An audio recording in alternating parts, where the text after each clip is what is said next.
Hello. അപ്പം രാത്രിയിൽ എന്തായിരിക്കും എന്നാണ് വിചാരിക്കുന്നത്. വേറെ ഒന്നുമല്ല, ഞങ്ങൾ മമ്മൂട്ടിയുടെ പുതിയതായിട്ട് റിലീസ് ചെയ്ത പടം ഏതാണ്, കമൻ്റ് ഇടണേ ഏതാണ്. അപ്പോൾ അത് കാണാൻ പോവുകയാണ്.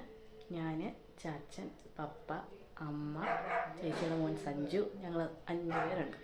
അപ്പം പോയിട്ട് എന്താണെന്ന് റിവ്യൂ പറയുന്നില്ല, കാണില്ലാരും, എന്നിട്ട് അഭിപ്രായം പറഞ്ഞാൽ മതി. അപ്പം ചാച്ചാ പോയിട്ട് വരാവേ. ഇതാ അപ്പം നമ്മൾ വീട്ടിൽ നിന്ന് ഇറങ്ങി, അമ്മ വീടൊക്കെ പൂട്ടുകയാണ്.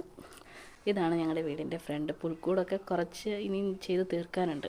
പിന്നെ നമ്മൾ വണ്ടിയിൽ കയറി. നമ്മുടെ വീടിൻ്റെ ഫ്രണ്ടാണ് ഇത്. ഞങ്ങൾ പോകുന്ന പള്ളിയാണ്. ലൈറ്റൊക്കെ ഇട്ട് നല്ല അടിപൊളിയാക്കി ഇട്ടേക്കാണ്. നല്ല ഭംഗിയാണ് കാണാൻ.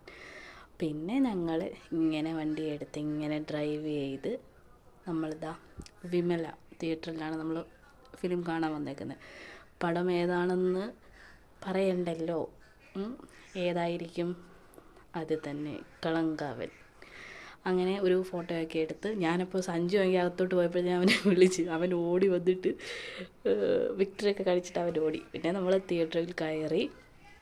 നമ്മൾ ഏറ്റവും ബാക്ക്, നമ്മളെ ബാൽക്കണിയാണ് നമ്മൾ ചൂസ് ചെയ്തത്. അപ്പോൾ നമ്മൾ സീറ്റിലൊക്കെ ഇരുന്ന്, അമ്മയാണെങ്കിൽ പറഞ്ഞ് കയറിയപ്പോൾ തന്നെ പറഞ്ഞ് നല്ല തണുപ്പുണ്ടെന്ന് പറഞ്ഞപ്പോഴത്തേക്ക് ആൾ സാരിയൊക്കെ എടുത്ത് പുതച്ചൊക്കെ ഇരിക്കാൻ തുടങ്ങി. ഇതാണ് നമ്മുടെ തിയേറ്ററിൻ്റെ ഉൾഭാഗം.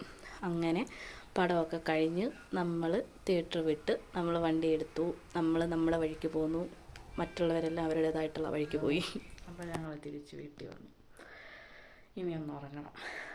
അടിപൊളി പടമായിരുന്നു, സൂപ്പർ. വിനായകന് മമ്മൂട്ടി അടിപൊളിയായിട്ട് അഭിനയിച്ച് തകർത്ത ഒരു പടം. എനിക്ക് ഇഷ്ടപ്പെട്ടു. നല്ല അടിപൊളി പടമാണ്, കണ്ടിരിക്കാം. നല്ല നല്ല രസമാണ്, എനിക്ക് ഇഷ്ടപ്പെട്ടു. വേറെ ഒന്നും എനിക്ക് റിവ്യൂ ആയിട്ട് പറയാനില്ല. എല്ലാവരും പോയി കാണുക. ഇനി ഒന്ന് ഉറങ്ങണം. അപ്പം എല്ലാവർക്കും good night, sweet dreams. Bye bye.